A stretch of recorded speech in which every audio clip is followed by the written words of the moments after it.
welcome to Business Masters Season 2 on WION World is One. I'm Kanishka Sarkar and today we are joined by Rajesh Chandiramani, the whole-time director and CEO of Comviva, a global tech player at the forefront of digital payments and customer experience. Now, from leading roles at Tech Mahindra to now steering Comviva's ambitious push towards a $2 billion valuation, Rajesh Chandiramani is driving what he calls Comviva 2.0. In this conversation with Mr. Chandiramani, we'll decode leadership, scale, AI innovation, and the roadmap to becoming a global product powerhouse. Hi, Mr. Chandiramani. Thank you so much for joining us on WION today. Thank you, Kanishka, for inviting me to this WION Business Masters. I'm privileged. Pleasure to have you. And sir, let's talk about your journey at Comviva. You took the helm somewhere in June 2024. Take us through your journey. Tell us what was the mandate that you gave yourself back on the first day. What were the big changes that you wanted to bring around? So, Kanishka, when I joined Comviva from Tech Mahindra, and it's a 100% owned subsidiary of Tech Mahindra, part of the Mahindra Group, we always watched this company from a distance because it was a completely platform play. And serving the telecom and the BFSI segment at scale globally. We walked in and the company was pretty much centered around doing business in Middle East, Africa and Asia. One of my charter was to actually make the platforms ready for the growth markets. The clear direction was that we have to take some of the best products we have from these emerging markets to the growth markets, which is Americas, Europe, Australia. And that was the first mandate. I think the second mandate, as we saw, because the company has a legacy of, since we inherited from Mr. Sunil Bharti Mittal as Bharti Telesoft, was to scale up the platforms across verticals. And that is where the focus was to actually build platforms which are future ready. So that was the second mandate, which was embedding a lot of SaaS, artificial intelligence and cloud. Again, I think we have a great opportunity to serve the global market from products made in India for the globe. Right. You were speaking about the markets that you've worked in and that Comviva operates in. You have a lot of experience in Europe and Asia. Tell us, how did your experience in these global markets help you shape what is Comviva 2.0 today? So I think from a Comviva perspective, the platforms had the scale because most of the population are in this part of the world, right? In Asia, in Africa, India, I mean, that's where we originate from. So the platform at scale, they never had a reach to the advanced market. So me coming in, running businesses across the globe, whether it was in Capgemini or with Tech Mahindra for decades, I think that brought in an instant connect for the customers to be able to leverage the platform, which we have built at scale. I think the platforms now and in last 2 years have been extremely made ready for those growth markets and demonstrating a good business return for us. Right. You're already, a leader in the emerging market space. But when you go to the developed markets, how do you become a leader over there? Not just remain a player. How are you looking to become a leader in the developed markets? How are you going to flip that script? Because even the biggest of businesses, they often struggle to become developed businesses in the bigger market. So what is your plan over there? So I think two things. First of all, since I've worked in those markets, there is a lot of credibility as a leader, and the companies which have trusted upon me for billions of dollars of their businesses. Okay, I've worked across with Tier 1 telcos, Tier 1 banks in these markets. The second pedigree which we have is Tech Mahindra, which is a $6.5 billion going up to $7 billion of business in these markets. And 85% of the business comes from these markets. So these are two very, very strong levers which I have been exercising. And last 8 quarters, since I have been on the helm of making Comviva a successful global company, majority of our businesses are coming from Americas, Europe, Australia. So I think we are getting recognized a platform with scale, which has delivered capacities, in the emerging worlds, and we just made the platform ready for the growth markets. Right. We'll talk about expansion in just a bit. You were mentioning that your parent company, the promoter company, is Tech Mahindra. So, having a backing like that, how do you maintain that startup energy still at Comviva? How do you scale from there? See, first of all, the product mindset, we are the only product mindset unit within Tech Mahindra. And I think that is protecting us and enabling us to go big. One of the things which went when I was discussing with Tech Mahindra board for this job was my experience of working in a product company for a long time. So before Tech Mahindra, I worked for a very strong equivalent company from Israel, Commerce, and which was pretty much same set of products. So that experience and the reach in the global market has helped me take the company faster. We have kept the business arm's length in terms of not being able to get influenced by a large IT setup, because we are a product company. However, I constantly use Tech Mahindra as my scaled up partner when I want to onboard flexible resources or some expertise which a product company may lack when we do large system integration projects. So originally Comviva was more a product deploy and install and run. Now we are taking some of the large transformation projects. So we have one couple of large transformation projects in America, in Europe. We've just signed a very large transformation project in Thailand and in Australia. Now that gives us the scale of using Tech Mahindra as a very strong system integrators partner. We also work with other channels, but Tech Mahindra gives us the wings to fly. Correct. Tech Mahindra gives you the wings to fly. I was reading your LinkedIn profile as well, and you say that your philosophy is to think big, execute at scale, and deliver outcomes, right?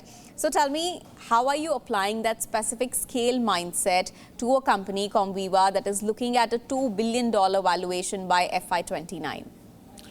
So, Kanishka, I think one of the most important part for the valuation will be we continue the growth journey, which we have demonstrated both to TechM and the Mahindra Group in the last 8 quarters. We have been growing successfully as one of the fastest growing unit within the parent group. And that's all because we were able to demonstrate that we have a good customer understanding. We deliver on what we talk, so we walk the talk. And then, scale was never a problem for Comviva because, when you serve a Jio in India or a Vodafone or an Airtel in India and Africa, they have hundreds of millions of customers and there isn't an equivalent at par market. When I serve a SBI and an ICICI in India, the amount of customers we serve is unparalleled to any other market in the world. So the scale was already there.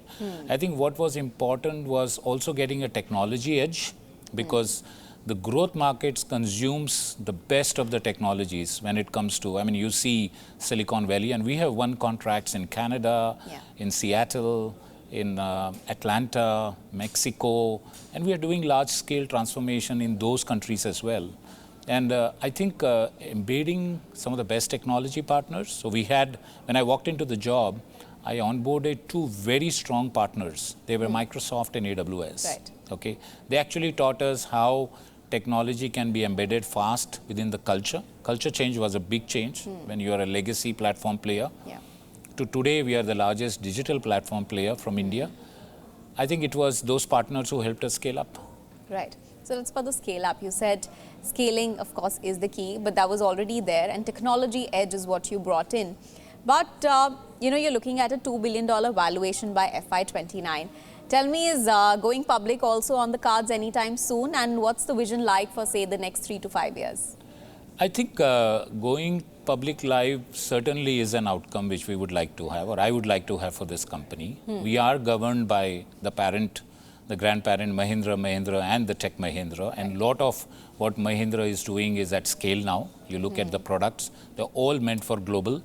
I worked Tech Mahindra enough where we were the only shining global company. But today Mahindra has too many shining companies, the tractor, the auto business, and the agri business.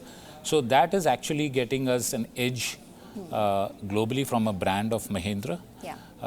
Yes, we want to continue from next 3 years perspective, the growth, capturing the market share and the mind share of some of the large banks, retails. We are diversifying into retail.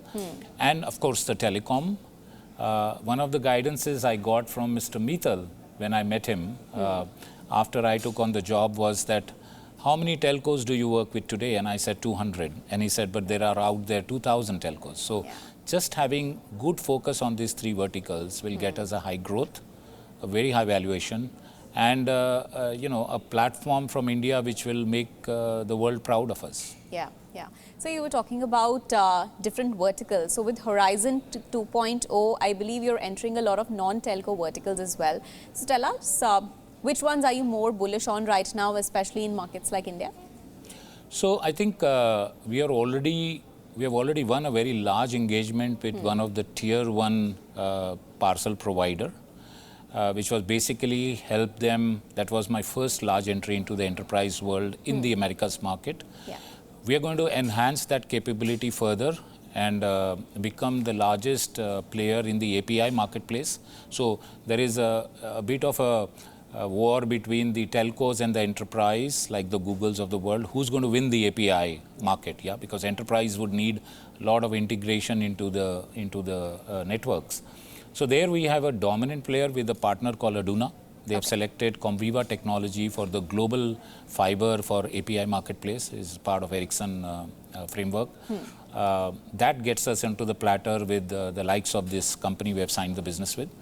The other thing which we have been dominant is on the MarTech front, where we are the largest MarTech player in the telecom industry. We are diversifying and taking that product into the retail industry and CPG. So those are the two expansions. We already into the banking. I have 50 bank clients across the globe. We have just won a few more payment orchestration deals in India. We call it the MobiQT One, where we will become the master orchestrator for all the payments. You have heard about RuPay and those are the kind of companies we are competing. But our game plan is to take these products to the advanced markets. Right, so you want to take those products to the advanced markets.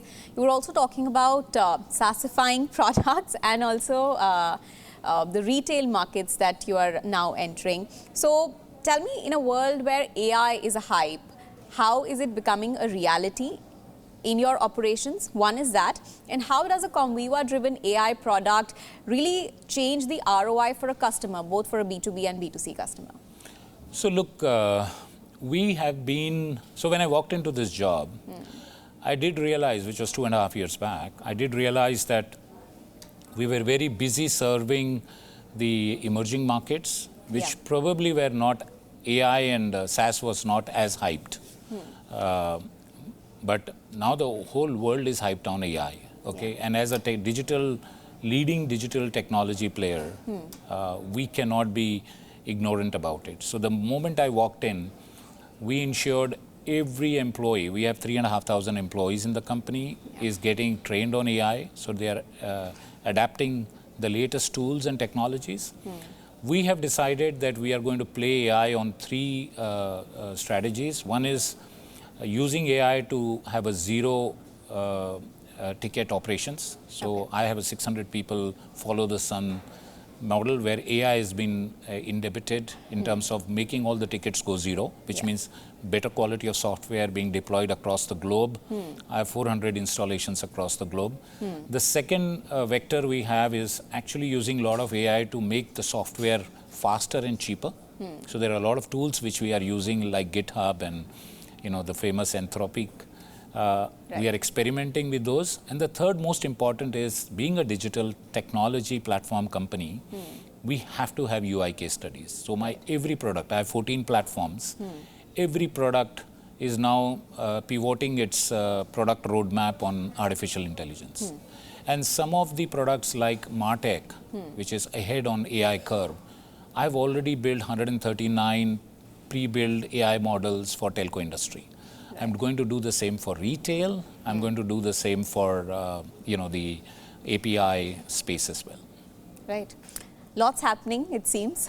So how do you speed that execution, especially having Tech Mahindra, which is a multi-billion-dollar parent company, as you pointed out? How do you speed execution at Comviva? So, Kanishka, I think we have a very good relationship with Tech M being a parent company. But being a product company like a SAP or a Salesforce, we have to be agnostic to a partner. Yeah. So we have a very strong partner plan. We are onboarding some of the large tier 1 system integrators, the likes of Accenture, NTT, Capgemini and others. We are already working with some of the big partners like TCS and others in various markets. So Tech Mahindra definitely gives us a big play in terms of credibility, the scale and presence, where we are not present being a relatively smaller company.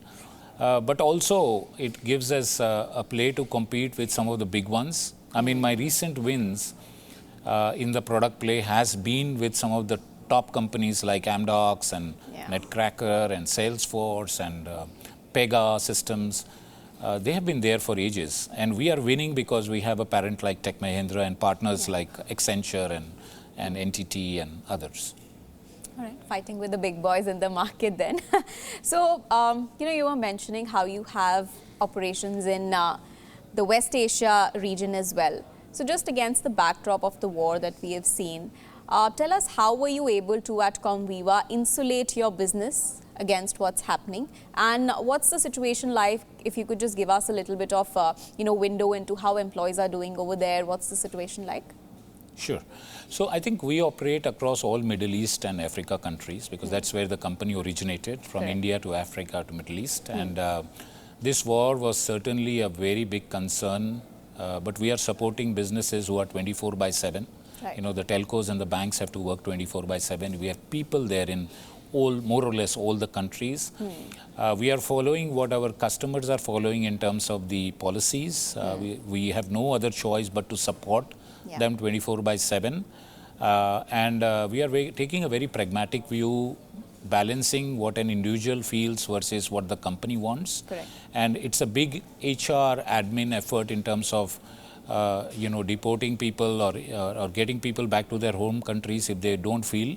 Customers have been very flexible on the way we work. I mean, COVID has taught us how we can work remotely and still be as effective.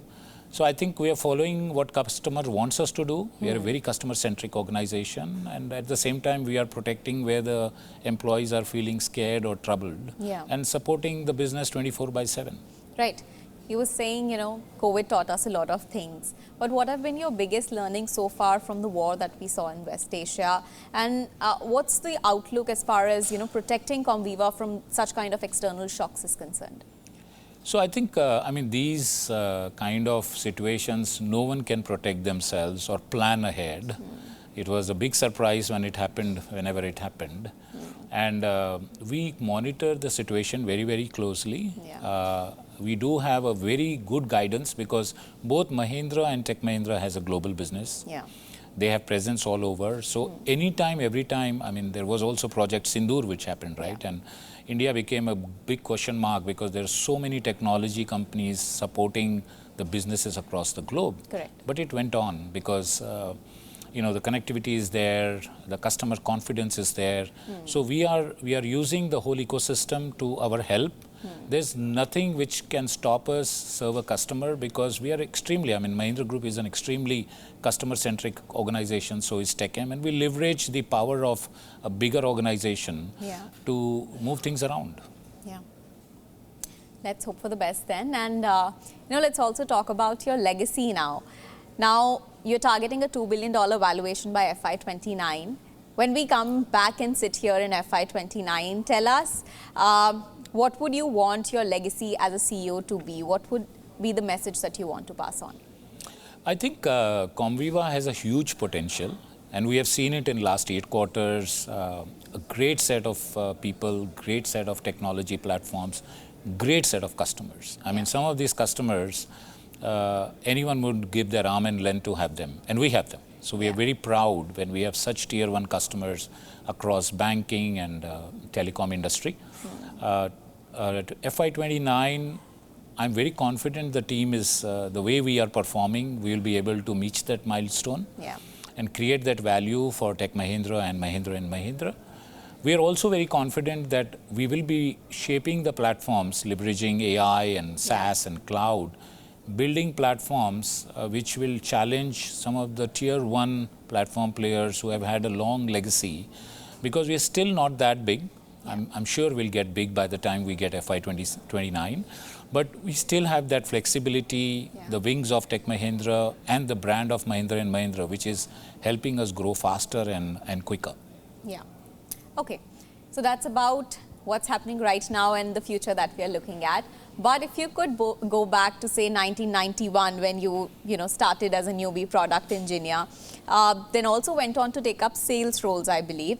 So what would your message be to your 20-year-old self or the current younger generation who's aspiring to become entrepreneurs and enter the corporate world? What would your message be to yourself, your younger self, and to the younger generation now? Okay, I mean, I have a 27-year-old son who takes guidance and he guides me as well. Yeah. He's a tech player as well. And, for me, when I started in 91, it wasn't as competitive. It wasn't as electric as it is today. I mean, today is the generation who lives by, if I was living by hours, they live by seconds. Everything is 1 second old is no more an important thing for them. So, highly competitive, extremely real time. And, for being relevant, it is very important for the youngsters to not be afraid of technology. They are not. Our young generation is absolutely more confident than what my young generation used to be. Yeah. My guidance would be stay fearless, think big, scale up, and welcome technologies. They are going to come and disrupt the way we do things and the way we consume things in the world. I mean, it's extremely fast pace. I mean, who would have thought a mobile phone would consume 30 different services on one device, right? Yeah. From a camera to a social media to everything. So I think the world is getting faster and very, very competitive. So you just have to keep on your toes and get things going. Right, one must keep on their toes and the world is getting faster, like you said. But, there's also a need to slow down, of course, at the end of the day. So after so many years, 35 years almost, what is it that still keeps you going? One is that. And the second thing I want to ask is, how do you wind down? What happens at the end of your day? What are your weekends like? So I think, first of all, doing a job as the CEO of the company, serving global market is not easy. I'm quite a lot, many times on the road. I learn from my customers, and this has been my passion. I think what goes me going is my customers who give me a problem statement to solve, and I come back and make the company ready to solve the biggest problem. And I always believe if you solve the biggest problem, then small problems get solved by themselves. And that's how we focus the organization. I think, how do I wind down? I have a good set of friends. My family is very close to me. So spending my weekend and evenings with the family and my closest friends, going out, holiday, camping is how I wind. I don't get it so often, but whenever I get a chance, I do that with my family and friends. But speaking of that, you go out with family and friends in times when we have debates going around about work balance, work-life balance. What is your take on that? How many hours a week you think is a non-negotiable for anyone to succeed in their careers? So I think it was a very easier question in the old age. Yeah. I mean, today people are getting, for instance, my son, the amount of AI he is taking on, and he was talking about Anthropic Cloud. And he says that his productivity has gone up by 3 hours on what it was in the previous versions of cloud. Now, if that is the kind of productivity which is coming in with the tools we have, I think we will get a better balance. Yes, the world is faster, but yet, yes, there are tools which will make us give more time to what we want to do. In our leisure, in our passion to continue with our personal passions and priorities of life. And I think one of the conversation I had with one of very senior, so I had a Sunday morning breakfast with a very senior professional from the Americas, visiting home in Mumbai. And one of the things she talked about is the experience or the capability to manage bots. Because if you get smarter bots to do your work, you have more time in hand to plan for high quality of work to be delivered. Absolutely. Right. And lastly, before we let you go, this is a time when a lot of youngsters are planning for early retirement. That's how they are planning their goals. Their financial management is such. But what does that timeline look like for you? Hope it's not very soon. And once that happens, what is it on the cards? Have you decided on anything, traveling, teaching, anything when you get out of that corporate suit?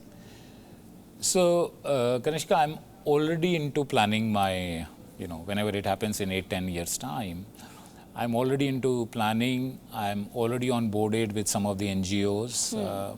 I focus on the medical quality of life. So I'm attached to one of the largest dialysis chain as an advisor on their board. I'm also, trustee of a foundation which works on, helping people who can't afford medical support. I think at some stage I'm building my life to give it back to the society. Society has been very, very good to me. I've been successful, fortunate to know what happens in the globe with my job coming in. I think it's time to give it back, and I think a lot of people in India are doing that, which is what will make the nation to be great. And I think I'll continue on that journey and hopefully build something which is having more meaning and helping India balance the poor and the rich. All right. Thank you so much, Mr. Chandiramani, for joining us on WION Business Masters Season 2 today and helping us understand what your leadership and growth outlook looks like at Comviva. Thank you very much to WION and Kanishka, to yourself, for inviting me to the Business Masters. It's been a pleasure. Absolutely. Well, big ideas, bold bets, and the road to scale. That was Rajesh Chandiramani of Comviva for you. That's all in this edition of Business Masters Season 2. I'm Kanishka Sarkar. I'll take your leave. Thank you for tuning in. Stay tuned to WION. World is One for more such conversations.